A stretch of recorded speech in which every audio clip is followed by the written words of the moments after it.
We were in the fifth shloka. The first four shlokas, they beautifully give us a technique as given in the Upanishads. Upanishads are called the Vedas. As far as the Vedantis are concerned, the real jnana portion is in the Upanishad. Vedas consist of three portions. The first portion is called the Sanyasa or the mantra portion, which contains hymns and incantations for getting specific results by doing some havan, yagas, yajnas, sacrifices, and all that. And also, for a person, for daily improvement of his spiritual condition, he has to do some daily rituals. So the mantras are those daily rituals. And then everything in life is divinized for us. If any time in your life, when you are born, you are made to remember that you are not born just like a plant or a stone which just appears. You are linked with the spirituality. So you call the priest. He chants certain mantras by which you get purified, by which you come nearer to the divinity from the time you are born. Then again, when you grow up, when you are at the age of 7 or 8, when they find that you are to still further spiritually advance, those who are found to be fit for attaining the higher goal, even at the age of 8, then certain special rituals are formed for those selected persons. Those people who are considered to be fit, either by their birth or by the status they are achieved by their own mental processes, even as a boy of 8. And then there are certain ceremonies called the Vita and certain things that sacred ceremonies which are done for those selected people. Then that takes you further nearer to the Lord. It takes you further nearer to the goal. Then again, when you marry, then you call the priest. He again chants certain incantations, certain mantras, by which you will not be drowned in the ocean of samsara after having been married. You will not forget that both together have worked towards the same goal, the goal of releasing their respective selves. It is a collective effort of both of them together. It is not meant for them to go for a picnic and enjoy or to go on a honeymoon. Yes, there is a honeymoon in the Vedas. It is called Madhuvidya. But it is an upasana to reach the Lord. It is not a honeymoon to enjoy the bazaar.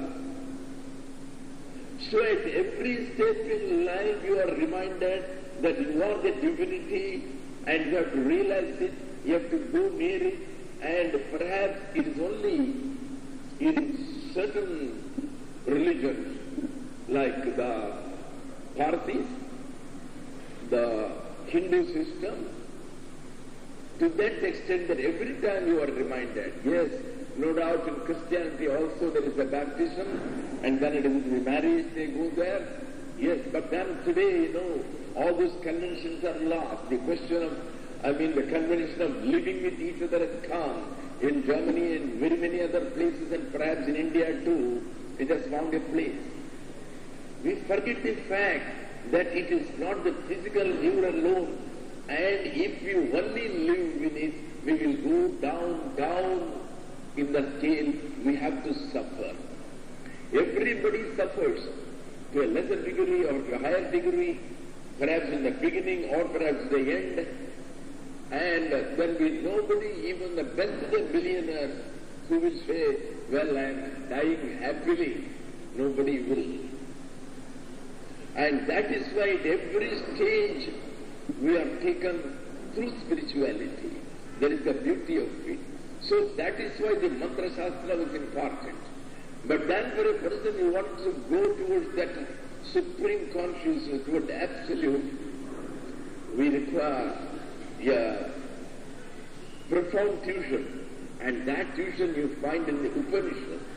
The second portion called the Brahmana of the Vedas, they are only the commentaries on those mantras as to on what occasions they have to be used and how they have to be used and how the rituals are to be performed. So the details of those commentaries, they were called as Brahmanas. Brahmana is a term which we use for a particular text in Vedas. It is also a term which we use for a class of people who are entitled to go nearer to the Lord by virtue of their having done a lot of spiritual practice repeatedly. It is not by birth alone. It is also by the character which has formed, by their gunas, by their qualities which they have attained. That is how he becomes a Brahmana. And now, so after giving you the beautiful methods, the Upanishads, finally it comes to a stage which can be called as another technique for those who are unable to follow the technique of the formless. So you require something concrete to meditate upon. You can't concentrate on nothing, you can't concentrate on nothing.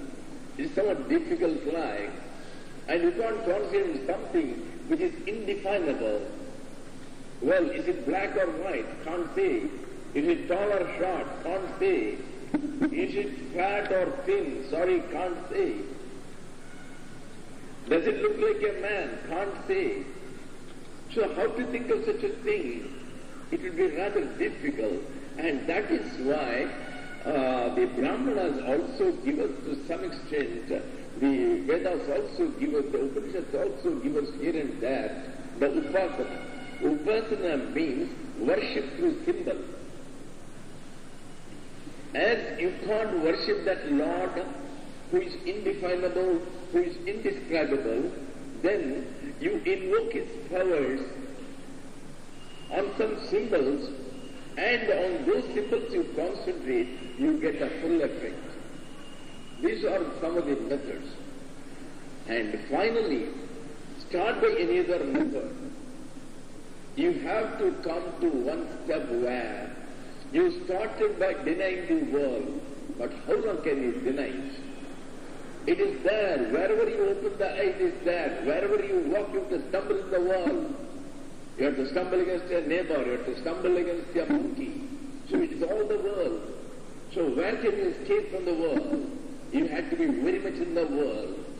So you come to the higher step where you don't ignore the world. You recognize it, but don't recognize it as the world. Don't recognize it in its diversity. Find out the unity which is pervasive in the entire diversity. The multiplicity is only an appearance, and behind it there is a unity. Just as you found that even though there are various types of flowers, underneath the one which supports all these flowers is one uniform string. Find out that string which is behind us all, which is behind all the diversities. And this is what is told the highest level. Then what happens? You have got an absolute harmony. Harmony internally, harmony externally. Unless there is external harmony, you cannot ensure internal harmony. Unless you are pleasant and you have got a good relationship in your house, with your wife, with your son, with your brothers, unless you have a good relationship with all your neighbors, unless you have a good relationship with all your staff who are working under you, unless you have a good relationship with all the bosses who are above you, and on the contrary, if you are going to be in conflict and every day fighting with each other, how can you ever have peace of mind? Even while sleeping, all these things will come and trouble you. And naturally, you are tending to have what is known as the hypertension, the high BP, then you have got what is called the diabetes. All these problems are all the concomitants of such inner stress. So, what is the method of reducing the inner stress?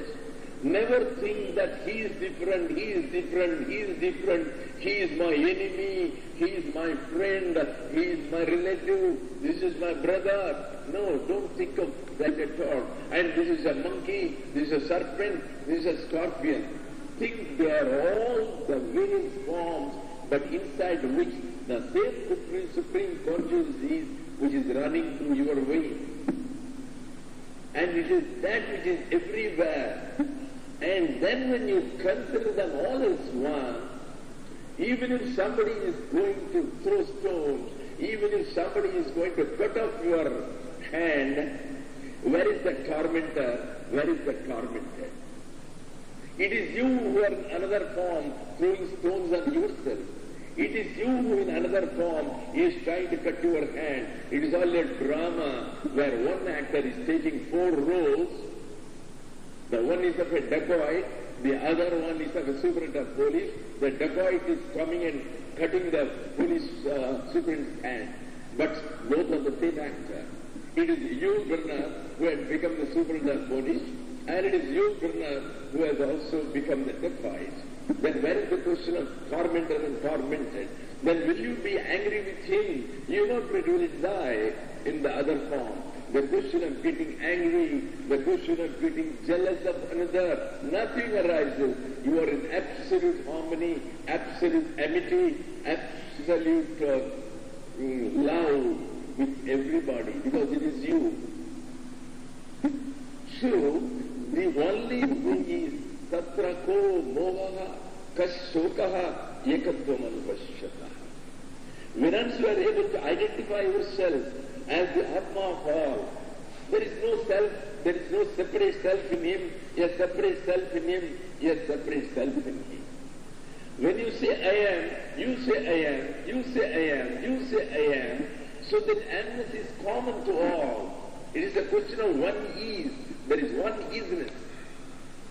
There is only one presence of the divinity. So it is that one divinity which looks as if it is in the various places. Even though we find there are about 5, 6 boughs, each one is separated by a distance. So any child would think this bough is different, this bough is different. But you know better, being educated, you know that there is only one electron which passes through all. There is a continuity. Similarly, you think that we are all separate beings. There is a continuity. There is a continuous flow which passes through the space and which goes beyond space and time. So it is all consciousness from the space, beyond the space. It is immanent, it is transcendental, it is everywhere. It is up, it is down. So how can you escape it? It is there. So when you come to that state, you see, in practice, it can come in 2 different forms. This idea of sarvatma bhava, the idea of identification with all souls, thinking that nothing is different, I am he, I am everybody.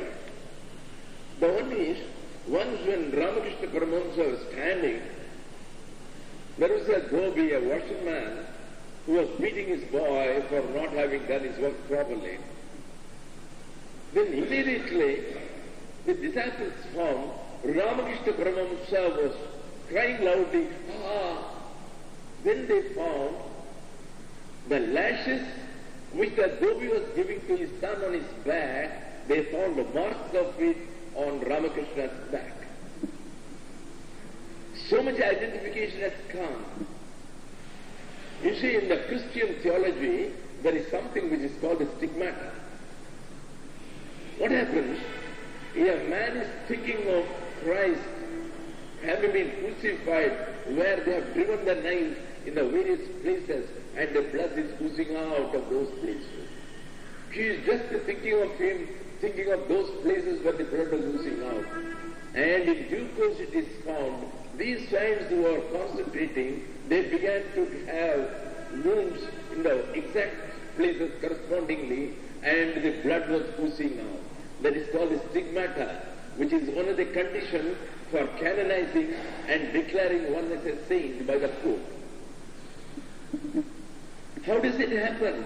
Identification, that's all. Everything is your mind. So through your mind you identify yourself with everybody. whether it be a villain or a saint, whether it be a neighbor or your foe or friend, with everybody establish a relationship of love. Then there is another one. Here is a case where somebody was beaten, the result of it was seen on the back of the saint. There is another case where a saint is beaten and the result of it is seen on the back of the wall. There is another case. Because in your identification, both could happen. Lord Shiva, see, there is a book called the Periya Puranam, where story comes, you see, Madurai, that place where our Bhagavan Ramana got his enlightenment, there was a flood suddenly. The river was overflowing and the houses were all about to be drowned like. So the king commanded, issued an order that every house should give one man who will come and work in order to save the floods by bringing a lot of sand in gunny bags and then trying to put them to prevent the water from coming into the town. So everybody, whether young or old, had to send one representative. There is a very old lady in a house who was herself 90 years old. She could neither send anybody because there was nobody in the house, nor could she go herself. But the king's commands cannot be transgressed for fear of punishment.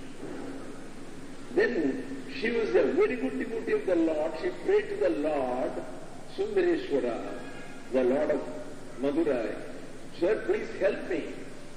Then the Lord himself goes as a laborer and tells her, "Well, on your behalf I am prepared to go and work, but what will you give me?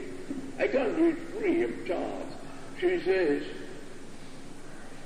"Baba, I have nothing in me. I have no money, but what I can do, I prepare some sweet dish made out of rice. It is called puttu. Either it can be made as a sweet or it can be made with saltish also. I don't know what it was they prepared. So she said, I will give you some of it, you can eat it. He took it and then went over there. Instead of working along with others, he went and he was just lying down and snoring like.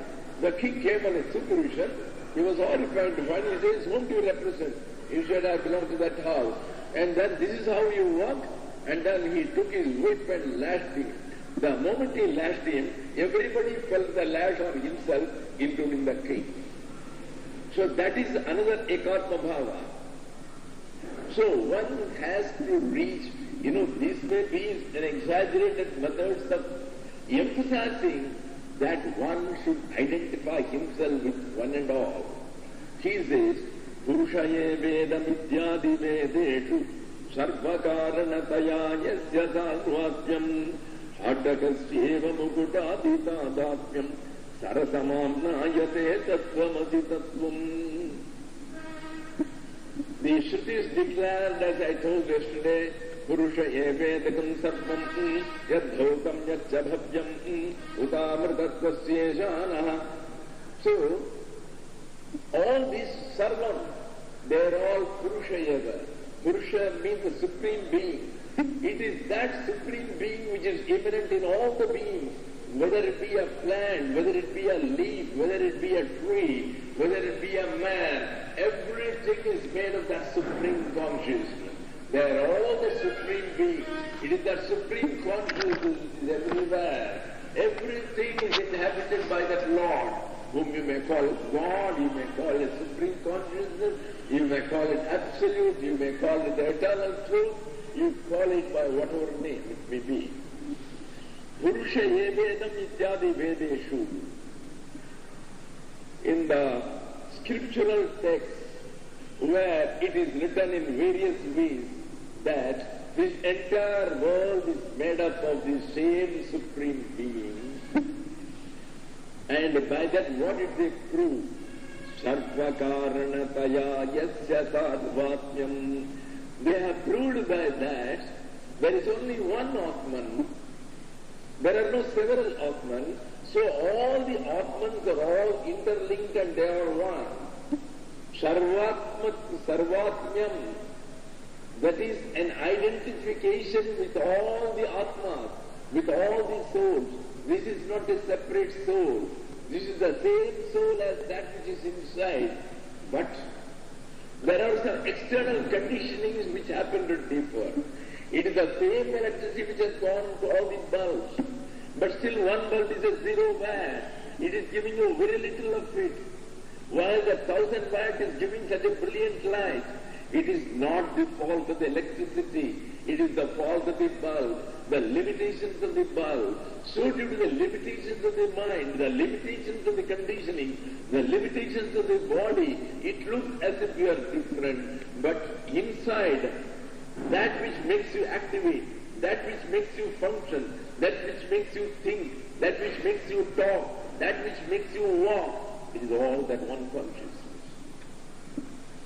Sarvakaranataya, because the entire thing is the creation of that one supreme consciousness.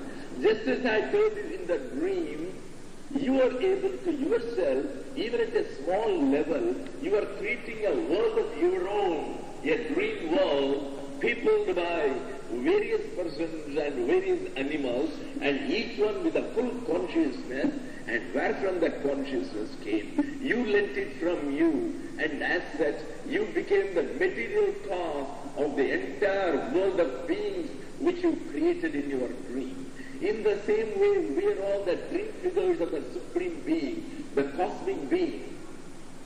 So the cosmic being, having created these forms, he has inhabited in the form of consciousness inside, and we are all playing. So in the dream, you saw yourself and various people. None of them knew that we are dream figures. Each one was acting in the dream as if they are real figures. One was worried, one was having stomachache. So all these things were as real as what you feel now as reality, our talking face to face. Sarvakaranataya. Because of the fact that it is the Supreme Being which is the material cause of this entire world of beings, which are all His creation. He has created them. He has entered into them as the consciousness.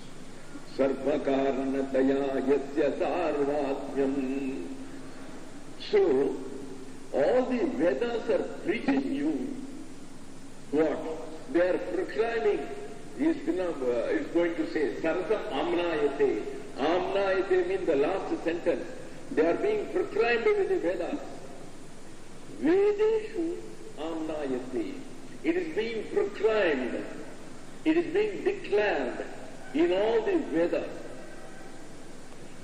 In all the Vedas, what is proclaimed? Look here, your soul is not a different soul. There is only one soul, the great soul, the Paramatma.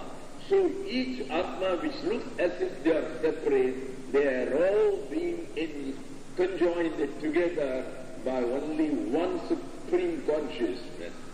It is that which works in all. So, Sarvakaranataya Sarvakyam.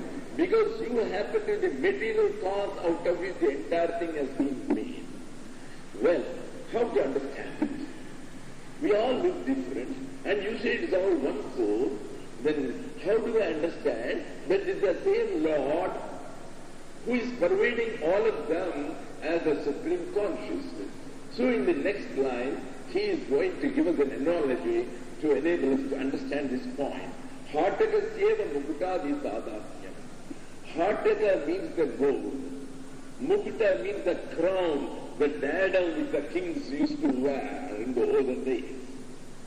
The beautiful crown which they used to keep on their head, that is called the mukuta. It is one of the ornaments which people used to have.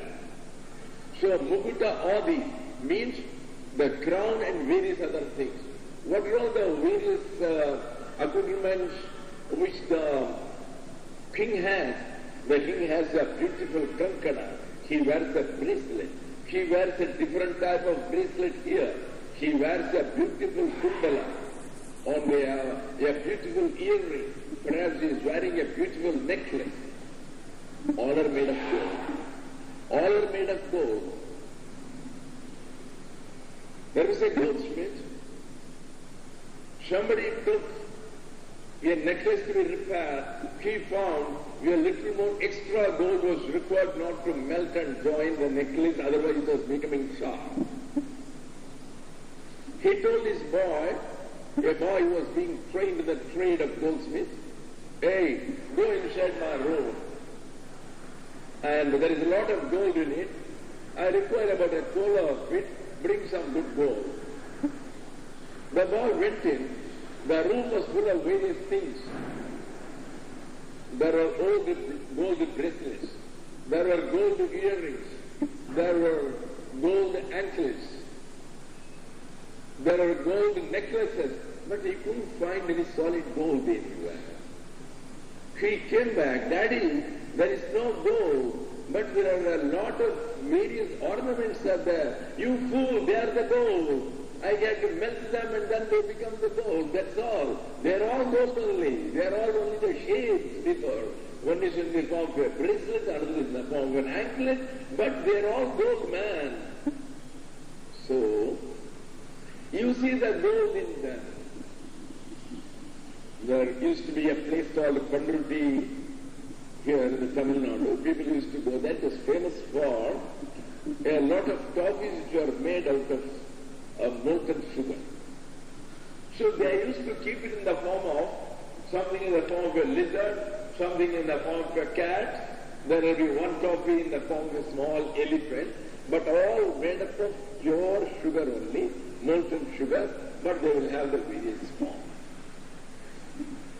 5 or 6 school children, they were coming, and the teacher said, whoever wants anything, they can take one coffee each. I'll pay for it. The one said, I want the elephant. The other said, I want the lizard. The other one said, I want the rat. So the children were seeing the rat, cat, and the elephants, but the teacher was telling, hey, don't take more than one, it will cause you diabetes later. So they're all sugar. So the teacher is seeing all sugar, and the students are seeing the various forms. The one is seeing the elephant, the other one is seeing the rat, the other one is seeing the cat. So, finally, in the ultimate analysis, it is all sugar. So don't go with the appearances. See the material cause by which it has been made of. What is the material by which it is made of? It is all gold, it's all gold, it's all gold. Don't go by the appearance. So, this is actually being told in the Chandogya Upanishad, in one of the most important Upakhana called the Shvetaketu Upakhana, which contains the main reality in various words, in various experiments he is trying to prove. It is one of the best. After the 6th or the 7th Adhyaya, from 7th Adhyaya onwards of Chandogya Upanishad, it is all scientifically he proves about the Supreme Being. So there, one portion comes, it says, Mrittike tyeva satyam, vacharambhanam vikaro namadheyam, Mrittike tyeva satyam. You may call something as anklet, something as bracelet, something as earring. So these are all vacharambhanam, these are only words which have come in the form of names. What are names? Names are only words. You call it earring. Earring is a word. There is nothing called earring there. It is only a shape of the same gold. It is the same gold. There is nothing but gold.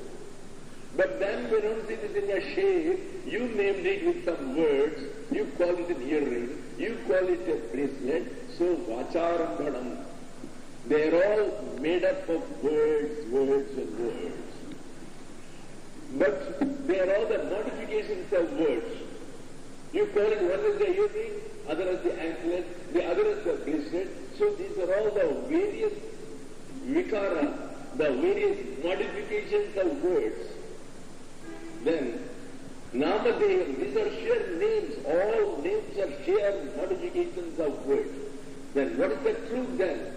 All these things are made up of the same mud. There are various things which are kept. There is a pot made of mud. There is a small glass made of mud. There is a plate made of mud. So in those days, all things were used to be made of clay. So he says, what is the real truth? The reality is the clay. The reality is not the pot. The reality is not the glass. The reality is not the plate. The reality is, it is all clay, clay and clay alone. Mrittiketyeva satyam. Mrittika means the mud. Similarly here, instead of the clay, he is giving us the example of hataka. Hataka means gold. For gold, several words are being used in Sanskrit. We have got Swarna, we have got Kanaka, we have got Shatakumbha. So there are various words. So Hataka is one of the words. Hataka seva mukutadi tadapyam. It is just like the identification, tadapyam, identification. So this identification of the one soul with all these souls, it is just like the identification of the various ornaments like the crown or the diadem of the king, mukutadi. Adi means etc., etc. That is, not only the crown, you take the bracelets, you take the anklets, so you take the, what you call the hara, the necklace. So all these things, they are all tadapyam. They are all having identification with simple gold. Hatakasya iva. Iva means just like. So this is only an analogy, what you call a drishtanta. That means a simile, in order to enable us to understand how we say that this entire world is all that supreme consciousness. Yes, the shapes are different, but all these shapes have been made out of that one consciousness. What is consciousness? Consciousness is an energy endowed with the self-awareness, the knowledge that it exists.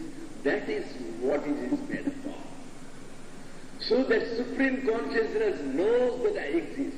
That supreme consciousness is an energy, but it is not an insentient jada energy like the electricity or like magnetism, but it is a life force. A life force which is aware, which has got the awareness of its being, the awareness of its existence. And it is that which has endowed you all with the same awareness of your existence. Everybody knows that I am, I exist. So that sense of existence which is in you, that is the Atman. That is the Atman. So, this has been Sarasam Apat Amnayate. This has been proclaimed in not in a difficult way. Sarasam, in easy, lucid manner, the Upanishads try to explain it so that even a man who has got an embryonic power of understanding, even such a person can understand it so easily. Sarasam apatyati.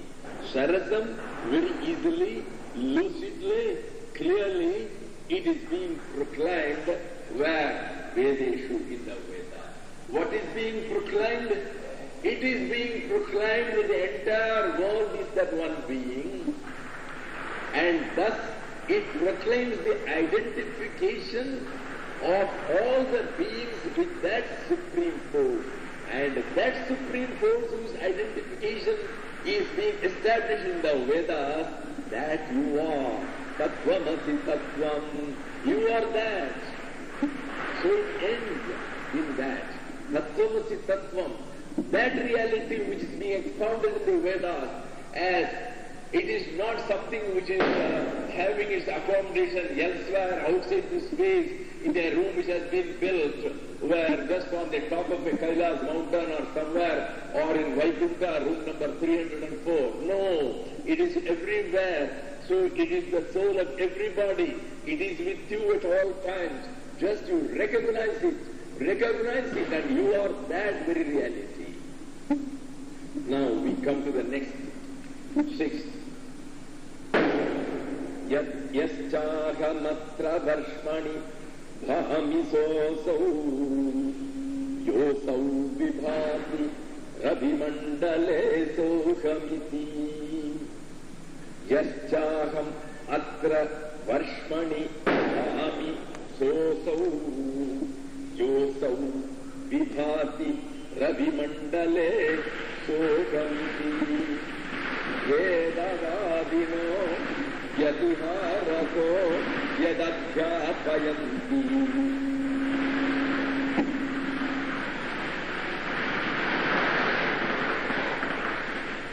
The word yadadhyapayanti, there is a small printing mistake. The word yad, they have put a dash down below, cut off the dash. It is not yad adhyapayanti, it is yad adhyapayanti, that becomes yadadhyapayanti. Yadiharato yadadhyapayanti. It should be simple. If you put a dash below, it becomes and not. So you cut off the dash, it will be reminding us yadadhyapayanti yatrataha tattvamati tattvam. Now, see the Maharshis of yoga, like Vidyaranya, who has written it, they have all written in the form of stories of Shankara. That is what is called Shankara Vijaya. This has been extracted out of it. But they were all full of compassion for the world. They wanted that every one of us should be free from all afflictions of sorrows and misery. You see, Buddhism had perhaps one Buddha, while in our country, in the Hinduism, everybody became a Buddha. Whoever got that realization, Ramakrishna Paramahamsa was a Buddha. Otherwise, why should we have spent time with so many monks and other fellows, talking to them day in and day out and inviting a cancer? Why should our Bhagavan, he was so happy there up above, why should he have come down and then going on sitting in the Darbar hall from morning to evening and talking to all types of people?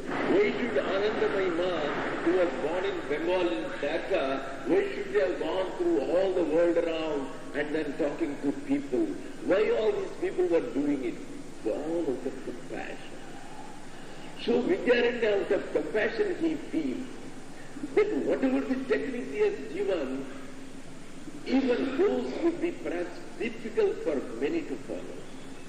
He comes down to upasana or worship. See, we all like to worship something symbolic rather. We would like to bring a stone and say, this is a special stone which represents Lord Narayana. We call it a Shaligrama. It is available in some special river called Gandaki in Nepal. In Nepal also it is somewhere. And the Gandaki river is freshened in such a force. You will stake in your life, but you will find so many stones, that special stones, small and big, just rushing round in that. It's a sight to see. The place is called, I think, Yoganarayana or something like that. It's a sight to see. So you bring it, and then, and the Shastra says you need not even install it. Just keep it, the divinity comes in it. Otherwise, when you establish a linga, or when you establish an idol, there is a big procedure in which, you have to bring a lot of special herbs and special types of gems. You have to put them down, then install it, and then for days together you have to do a number of homas.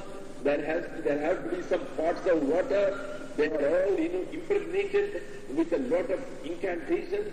They derive their power through the water. Water is one of the easiest conductors of these electromagnetic powers. So, we have the habit of keeping them, even in our houses. In all rituals, we keep a kalasha. A kalasha means a pot with water. And then when you pronounce, these vibrations of sound they go into it, it is fully impregnated with their vibration, so they can give a lot of benefits, the benefits which you want. Because somebody wants a child, somebody wants a male child, somebody wants a promotion, somebody is ill and he wants that his illness should go. So accordingly, for the specific purposes, there are specific incantations. There is what is called the Dhanvantri mantra, then there is what is called the Mrityunjaya mantra. So each one is meant for a particular purpose, and then it is impregnated, then the water is poured on the person, or a little of it is taken and is put. It is very, very effective. See, many of us do not know what the purpose is. We use it for the Kumbhabhisheka, because in the temples, the idol which we put, its effect or its power to grant benefits to the devotees, slowly it comes down. In due course, it is exhausted, because the number of devotees with number of demands are so many, the Lord's treasure gets exhausted quickly. So in order to reimburse it, within 12 years normally, or soon after 12 years, you have to revive the entire thing. That is what is called the Kumbhabhisheka. And many of you would have known some 3 years back or 4 years back, this Adiyamma, this Adiyannamalai, which is down below, when they are going in the parikrama, at a huge cost, it was renovated as then the Kumbhabhisheka done. I think it costed nearing about 30 lakhs or so, even that small one. And why the Kumbhabhisheka is done? For days together, the kalashas with a lot of water, they're all impregnated with special mantras which can grant you all the various kavanas, because people come with various desires. So there is various kalashas. One will give you wealth, one will give you health, and one will give you promotion, one will give you fame and name. You can go abroad and make a big sannyasi whose name will come every day in the paper. So we can have everything. So for the various sorts of people, the various kinds of sound effects are put inside, and that whatever in a particular day or a particular time, which is found to be very beneficial for the entire world, if people go up pouring over the idol, that idol gets suffused with those powers, and then for a few days more, it can give you whatever you want for another 12 years to come. And that is the principle behind this Kumbhabhisheka. What is happening? So similarly, these are all called upasanas or puja. You do the puja, you do the upasana, you go to the Lord, you daily do pranam. So these sorts of upasana means to sit by the side of the Lord. Upa means samipe, asa, asti, remain. So to remain by the side of the Lord for a few hours, for a few minutes, to pray to Him or to bow to Him, that is what is called upasana or the worship. You may do it in various ways. So there are various types of upasanas have been given in the Vedas. We only know the types of upasanas, like worshipping a tree. We are worshipping the Ashoka Vriksha, and worshipping the Nagas, worshipping the serpents as the representatives of Adishesha. So we worship all the nature itself as God. So all these things we have been doing. But then the Vedas give us certain subtle methods or techniques. And one of the techniques, it is called the Akshavidya. See, they are all obsolete. And I don't have a single person who has done it or who has attained the Lord through that Vidya. But the point is, the eye is the index of a man. You just cover a man and let us see the eyes of some 1,000 people, let people put mask, only their eyes be kept. You will find that each man's soul, it exhibits itself through the eye. You will see the eye of one man, limpid, full of compassion. You will see the eyes of another man, you will find it absolutely innocent, like that of a child. And you will find another eye, deeply penetrating, give you such vibrations, your entire body is electrified like Bhagavan's. There is nobody who has not commented on the Bhagavan's penetrating eyes. Whenever he came and he looked at you, he felt that you are pierced through and through, and it goes beyond it. This is what people have felt. Even now, anybody can see some of those pictures, and they will find the beauty of the eye. So thus, the Atman, it exhibits itself easily through the right eye. They call it the Dakshinakshi. The right eye, it is supposed to, even out of the two eyes, the right eye is supposed to manifest your inner soul. You can see it through that. I mean, people who are specialized can easily understand it, and that is the way this can be done, through that. And this is some upasana based on that. That is, the eye is connected with the sun. What happens is, whatever is in the macrocosm, you can find their counterparts inside them. You just shut your eyes and see. You can see the moon, you can see the sun, you can see the entire world, whatever you want to see. You can see New York, you can see California, you can see Romania, you can see all the countries, everything inside. We say, Jati Brahmande Tate Ande. Whatever is the macrocosm, it is there in the microcosm too. So, each one of the bodies sometimes, they are supposed to correspond with certain deities or in the macrocosm. So the eye is connected with the sun. The mind is connected with the moon. So, when you are seeing that entire Surya Mandala, she is so brilliant, so effulgent, when you are seeing the sun shining with this entire field of effulgence, you feel that the Lord must be there. Because you find the Lord, because this is perhaps one of the nearest visible manifestation of the power of God. As we can't have any other symbols, the nearest approach for the symbolistic contemplation is the Surya. That is why in our Gayatri mantra and all these things, we take the name of the Surya and we identify the Supreme Being or the Supreme Consciousness with the sun. And in fact, even in Egypt, the name used was Ra for the sun, and he was supposed to be the Lord of knowledge. Even according to our astrology, we call him the Atmakaraka. He is in charge of the entire soul. And we say the Supreme Being who is there in that effulgent sun, he is very much there in my right eye too. Because that very sun influence, it is that which makes your eyes see. The eyes are getting their light according to our scriptures from the sun. The sun lends his power to the eye. That is why whenever anybody has got any trouble with the eyes, we are supposed to worship the sun for that purpose. There is one book called Surya Shataka, containing 100 slokas by Mayura Kavi.